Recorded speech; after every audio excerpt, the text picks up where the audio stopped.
Affaire Benalla, possible mise en examen, crise politique paralysant l'Assemblée. La crise politique provoquée par l'affaire Benalla prend de l'ampleur, se nourrissant du silence d'Emmanuel Macron et de la progression de l'enquête, confiée dimanche à un juge d'instruction en vue d'une possible mise en examen de l'ex-collaborateur.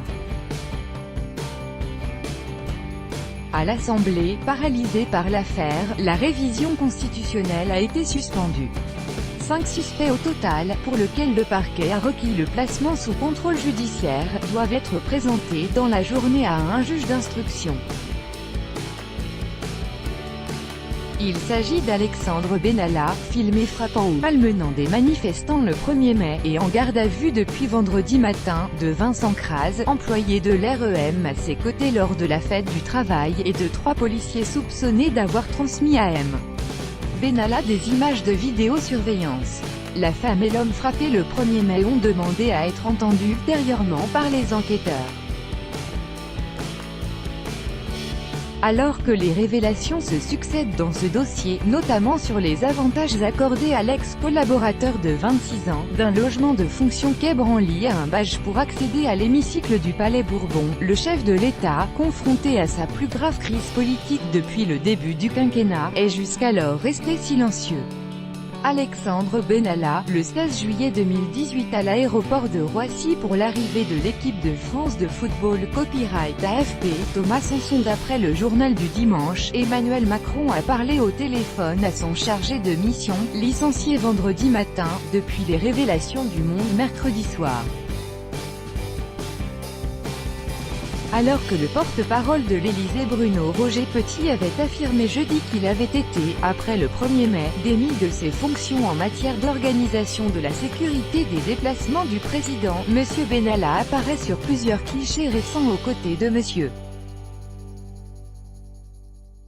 Macron ou du couple présidentiel, notamment le 13 juillet à Giverny, heure. L'Élysée ne fait plus aucune communication. Les ténors de l'opposition sont montés au front pour demander au président des comptes, selon les mots de Laurent Wauquiez, l'air. Pour le leader des Insoumis Jean-Luc Mélenchon, l'affaire est du niveau du Watergate. Mais selon le porte-parole de La République En Marche Gabriel Attal, si le président s'exprimait sur cette affaire, on trouverait partout des commentateurs pour s'indigner du poids potentiel de ses mots sur les enquêtes en cours. On dirait que sa parole interférerait, considère aussi Marc Fesneau, chef de file des députés MoDem, interrogé dimanche par France Info. Affaire Macron-Benalla, le ministre de l'Intérieur Gérard Collomb à la sortie de l'Élysée, le 6 juillet 2018 à Paris. Copyright AFP, Ludovic Marin. Le premier à donner quelques explications devrait être le ministre de l'Intérieur, attendu lundi à 10 h devant la commission des lois de l'Assemblée, qui s'est dotée des prérogatives d'enquête. Les députés d'opposition, qui l'accusent d'avoir menti jeudi dernier devant le Sénat, ne vont pas manquer de le mettre sur le grill.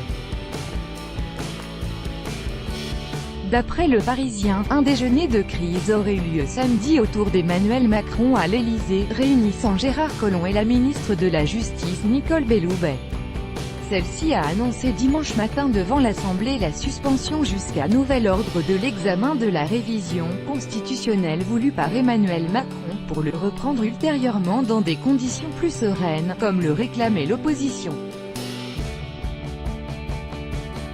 Alexandre Benalla. Copyright AFP, source en AFP. Le président de l'Assemblée François de Rugy, LREM, a assuré qu'il ferait tout pour que la réforme constitutionnelle aboutisse, mais celle-ci, accusée d'affaiblir le Parlement, a du plomb dans l'aile. L'examen de ce texte était bloqué depuis jeudi soir par une succession sans fin de rappels au règlement et suspensions de séance autour de ce que le patron du groupe LR Christian Jacob appelle l'affaire Macron-Benalla. Dans une atmosphère tendue, l'opposition avait de nouveau réclamé dans la matinée la venue du Premier ministre dans l'hémicycle, ou, au moins, du secrétaire d'État aux relations avec le Parlement. Les élus d'Agir avaient déjà décidé de ne plus participer à ce triste spectacle. Une scène inédite a marqué les esprits, salle des 4 colonnes, samedi en fin de journée, la présidente du Rassemblement national Marine Le Pen et Christophe Castaner ont eu une vive altercation, la première déplorant notamment que ses « amis de l'REM » refusent de le convoquer devant la commission d'enquête. Tout droit de reproduction et de représentation réservé, copyright 2018, Agence France Presse.